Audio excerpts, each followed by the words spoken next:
A major shift may be unfolding in the Iran-US war, and it might just force US President Donald Trump to recalibrate his stance on Tehran's nuclear stockpile. Leaked details accessed by a Saudi Arabian news channel claiming that Iran has agreed to a long-term freeze on parts of its nuclear program. Beg your pardon, claims that Iran has agreed to a long-term freeze on parts of its nuclear program instead of a complete dismantling of its capabilities. The reported proposal also suggesting that Tehran is willing to transfer enriched uranium to Russia, not to the United States, under specific conditions.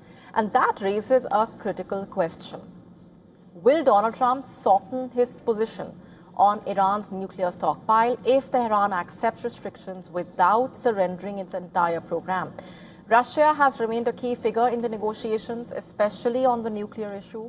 The Russian foreign minister says Moscow welcomes any voluntary Iranian concessions aimed at reducing global tensions. Our position here is very simple. The basic principle is that Iran, like any other state party to the Nuclear Non-Proliferation Treaty, has every right to enrich uranium for peaceful and energy purposes.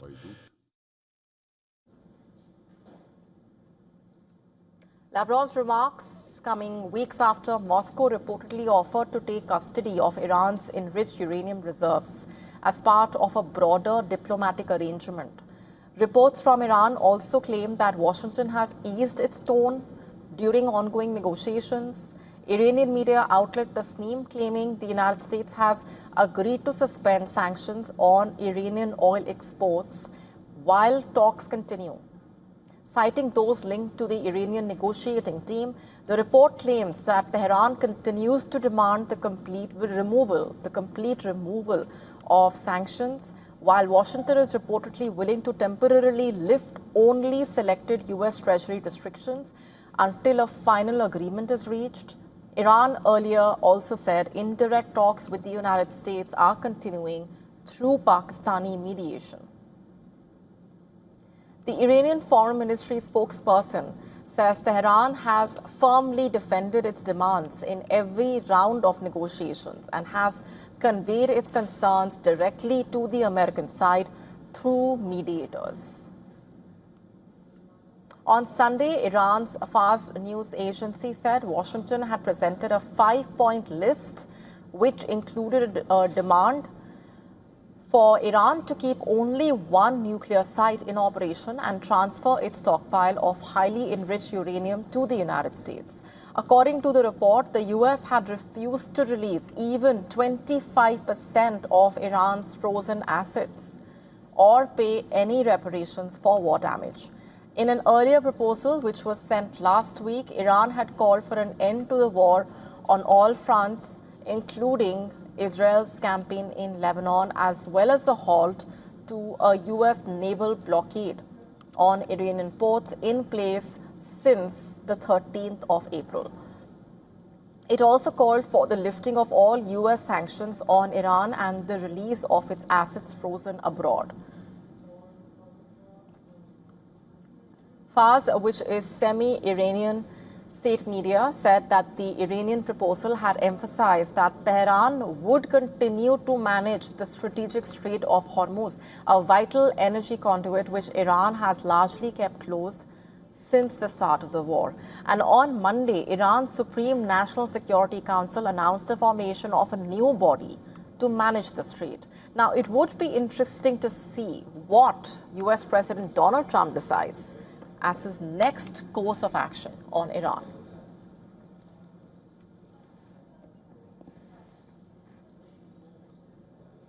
And for more on all of these developments, joining us on the broadcast this minute is our correspondent, Susan Teherani, live from New York. Susan, a very interesting developments also throwing up the question of where do things really go from here and what stance the U.S. president would be taking here onwards? Because let's face it, domestically speaking as well, Donald Trump is under tremendous pressure when it comes to the Iran war. Yeah, that's very true, Molly. Well, Axios is now reporting that the White House has seen this proposed plan on the part of Iranians, and the White House says that it's a no-go. And that's understandable, although these are all leaks to the media. But from what you read and what we know so far, it appears, if it's true, what Iran is proposing is very similar to what happened under the JCPOA, the Obama-era nuclear deal that Iran and the United States, with those 5 permanent members, with the other 5 permanent members plus Germany of the UN Security Council, that they signed. So, it's hard to imagine that the president would go along with something like this, considering the fact that he has always rejected the JCPOA, giving some of its nuclear dust to Russia, not having a sunset clause. All of these things were negotiated under the JCPOA, and they frankly didn't work. So, the only way that we're going to find out what Donald Trump thinks is probably when he says what he thinks, and also if we see a post on Truth Social really confirming whether or not he has accepted part of this or rejected part of this. But as you mentioned, yes, pressure is mounting here at home. Summer holidays are on their way, and that's a travel holiday. Kids are out of school.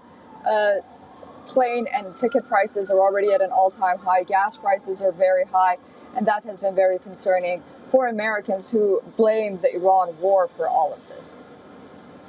Right. Let's also, for the benefit of our viewers, let's just also review what Donald Trump's strategy has looked like so far, Susan, because when he would say that, we've seen repeated statements that, in a way, are a series of warnings and threats. So, Donald Trump has been hoping that that would also build up pressure on the Iranian regime. Earlier on, there was also the entire push when it comes to trying to also foment the uprising on the ground in Iran. So all of these strategies and tactics, in a way, that have been tried by the U.S. president, and then talking about the economic pressure that he has hoped will also work. But to what extent has all of this really put pressure on Iran is also the immediate question. Yeah, I mean, economically, the people that I talk to on the ground in Iran, and they are a significant number, they are really feeling the economic squeeze inside the country. They're very concerned about their economic outlook. Now, this is coupled with the fact that the government and the regime has turned off internet access for all of its population. So they really don't have a window to the outside world, at least the majority of them. And then, there's the issue of whether or not there are those that don't agree with the regime, whether they would want to go out for an uprising, considering the fact that we saw how many were killed the last time they went in the street by the hands of the regime. But here in the United States, President Trump, as I mentioned, is feeling the heat himself. The economic problems on the one hand, and on the other hand, as you mentioned, you have these ongoing threats. So his supporters and those who support his policies on Iran say that it was those threats during the weekend that ultimately led to a counterproposal by Iran. But others are saying that if he is going to act even militarily, then he has to really charter a course one way or the other, because that window of opportunity is closing as time goes by. So he's in a very peculiar position as well. I do want to say that, he has a meeting that has been wildly reported. We've reported on it tomorrow with his top cabinet officials and military officials, allegedly regarding the situation in Iran. But I think we'll get something more substantial after that meeting to see where his head is at. But, it's President Trump loves to be ambiguous, and it appears that whether or not these threats are strategic or not, that's what he's doing right now, verbal threats. All right, we're leaving it there for the moment, Susan. Thanks very much for those inputs and updates for now. And we are going to be shifting our attention to the other war that we are talking about, the Russia-Ukraine war. Can Ukraine's latest move on the battlefield be a game changer? It has unleashed long-range attack drones as it strikes deep into the Moscow region and sends out a chilling message to the Kremlin. Russia, meanwhile, raining missiles and swarm drones across Ukrainian cities. This comes as Putin heads to Beijing on Tuesday for talks with his Chinese counterpart. The visit coming just days after the Trump-Xi summit. Take a look. To stay up to speed with the latest news, download the WION app and subscribe to our YouTube channel.